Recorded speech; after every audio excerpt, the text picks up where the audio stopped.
Yesterday at CDL Champs, we got our first look at Modern Warfare 2 multiplayer with a fly-through of one of the multiplayer maps that we're going to be able to play in the beta.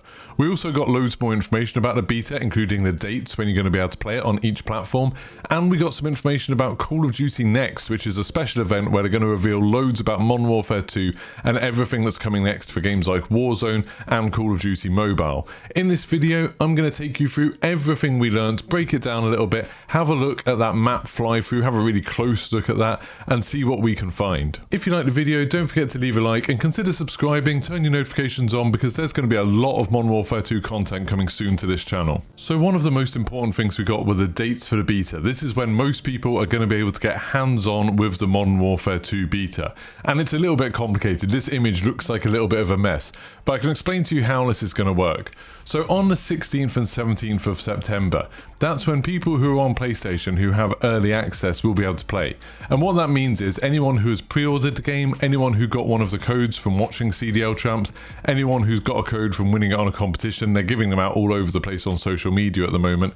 If you have one of the codes for the beta and you're on PlayStation, that's when you're going to be able to play.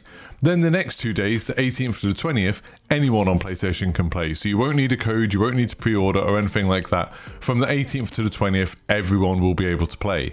Then on the 22nd of September, that's when we'll get early access for people on Xbox and PC. So same deal, people on Xbox and PC who have pre-ordered the game or have won a code through something, they'll be able to play on the 22nd, as well as everybody who's on PlayStation. It'll just be open on PlayStation. And then on the 24th to the 26th, everyone on every platform will be able to play. And it does specifically say this is a cross-play beta, so cross-play will be enabled. And it looks like we're going to be able to play for quite a long time. If you're on PlayStation and you've pre-ordered it, you'll be able to play from the 16th to the 20th, and then from the 22nd to the 26th. So that's quite a long period. That's like 8 days out of 10 that you're going to be able to play this game. Now, one really interesting thing about the beta is that they said that this is going to be the biggest beta ever. They talked about the idea that there's going to be more to this than people maybe expect. So it's going to be interesting to see what's included in it. The one thing that we do know for sure is included in this is the multiplayer map that was shown off in this presentation. Just before we take a look at that though, I want to talk about Call of Duty Next. So this is an event happening on September 15th, so just one day before the beta starts on PlayStation. And this is where loads of content creators, streamers, celebrities are going to be playing the game, talking about the game, showing off their gameplay. I'm guessing they're going to be able to stream it and stuff. We don't really know whether this is a specific event in a place. They said there's going to be content creators from all around the world included in this, or whether it's going to be something where they'll be streaming it, they'll be able to play the beta early, maybe something like that.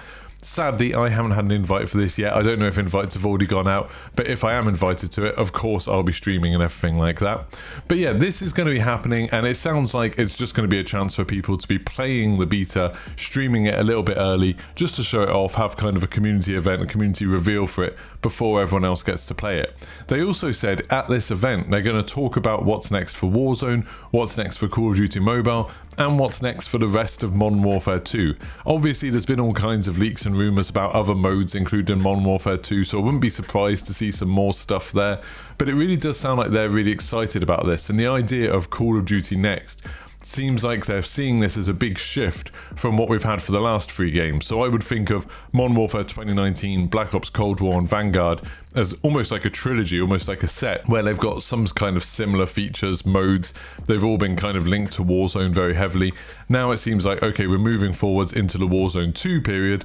Then we're going to see what's going to be different for Call of Duty moving forward. So I'm super excited about that. And September 15th isn't even that far away. It's just over a month away. Of course, whatever information comes out of there, I'll be making videos about it. I'll be streaming and talking about it. So make sure you're subscribed and turn your notifications on for that. And finally, we have this fly-through of the Marina Bay Grand Prix map for Modern Warfare 2. So I was kind of hoping for a little bit more for Modern Warfare 2 multiplayer in this presentation, or whatever you want to call it. But all they did was show us a fly-through of this map. But it is a very cool looking map. It's really interesting looking. So let's take a look and just try and break down everything we can see in it. So as you can see, it's set in a Grand Prix. Now it's just called Marina Bay. They've said it's a Grand Prix circuit in Asia. It's not based on a real one. But as someone that's been watching a lot of Drive to Survive, I binge watched the entire series of the Netflix documentary about Formula 1. I'm super excited about this. Like, it's an awesome thing for them to base it on in my mind. The color scheme's really interesting. It reminds me a little bit of Miami, where it's obviously a darker time of day, like whether it's nighttime or it's evening or it's a storm or something. But then you've got lots of neon lights, lots of color. I think that's really, really cool. Then you can see here in this shot of the pit lane, there's a burning Formula 1 car. Apparently the race is still going on despite this happening. It looks like some pretty messed up stuff's happened. There's a driver's helmet on the right hand side there. A little bit scary, but it's cool that you can actually see the Formula 1 cars. I do wonder whether there's going to be much destruction in this. So obviously Vanguard made a big deal of having, you know, destructible doors and walls, but they were all super obvious where they were. Like, you could see the kind of material they are made out of. I don't really see anything like that on this map. I haven't seen any destructible walls or anything. I wonder if you're going to be able to destroy the Formula 1 cars or something like that, or whether it's all going to be static. So as we move around the rest of the map, you can see that there's actually a race still going on. Now, the commentators joked that you'd be able to get run over by these cars. It doesn't look to me like there's any playable space on the other side, so I can't imagine you can stand on the track, but maybe there'll be like one section of the track that goes through the map, like the train lines we've seen before, and then you'll be able to get hit by the cars there. That'd be kind of interesting. It will be interesting to see if you can make the cars crash or anything. Just like how interactive they are is going to be interesting to see. It's really weird that the race is still going on. Like I said, there's a car on fire, there's drivers' helmets on the ground, there's no one at the pit wall. Those red lights on the pit wall monitors, I know really they're for the radio buttons and stuff like that, but part of me thinks that would be a cool thing for an Easter egg. Although I've been burned by that before with that map in Black Ops Cold War that was set on a game show and had loads of stuff everywhere, and I don't think we ever found a proper Easter egg to do with those. Then we've got this giant Ferris wheel off in the distance. I don't think this is playable space. It doesn't look like it's, you know, particularly highly rendered or anything. I think it's just background detail, but it would be kind of cool if there was like a sniper position where you stood on top of one of the gondolas and slowly rotated round. You'd be very, very vulnerable, but you'd get a good look at the whole map. Inside, you can see there's like the tourist area of it, and it's sad to see that they're all fake teams, but it makes sense they wouldn't want to pay for the Formula 1 license for any of this. Although I think Lewis Hamilton was in one of the games, wasn't he, in Infinite Warfare maybe? Something like that. But anyway, you can see this area, and on the very far right there, you can see a door that looks like it's been shot in a little bit. Now again, I'm not sure whether there is going to be any destructible scenery or anything like that in multiplayer. I think that's probably just set dressing. I don't think this map's been like played in as such, that this is just stuff that's already there. But I thought that was kind of interesting and worth noting. It would be cool if they had some bits of destruction. I'm also not sure if they're going to have like opening doors and stuff like that. That was obviously a big feature of Modern Warfare 2019.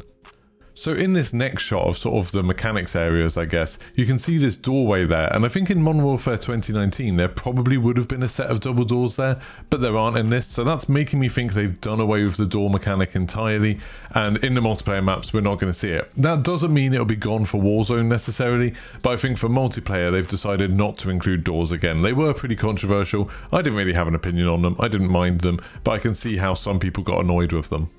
Then the fly-through takes us around some areas we've already seen, and there's no doors or destructible walls or anything like that that I can see. This shot's kind of interesting because underneath that Marina Star bit, it looks like there's either a ramp or a staircase heading down, maybe into an underground parking garage or something like that. So it's kind of interesting thinking maybe this is quite a big map. If there's going to be multiple levels within the buildings, that could be kind of cool in itself.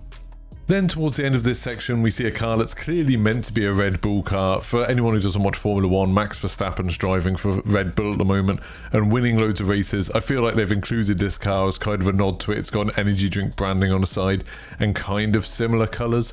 I'm assuming that a lot of the sponsors on it will be sort of the other companies that we know about from the Modern Warfare universe, like the people that make the kill streaks. Is it like Roverman or Rothman or something like that? But I haven't noticed any. If you do notice any, let me know in the comments if any of these companies are ones that you recognize, or maybe they're Easter eggs or nods to other games. And that's everything. So I'm obviously super excited for Modern Warfare 2. I'm really excited to find out a little bit more about Warzone 2 and see what we're going to be playing towards the end of the year. We've got the open beta coming up. Of course, I'll be streaming all of that right here on YouTube. So make sure you like this video, subscribe, turn your notifications on, and I'll see you for the next one. Goodbye.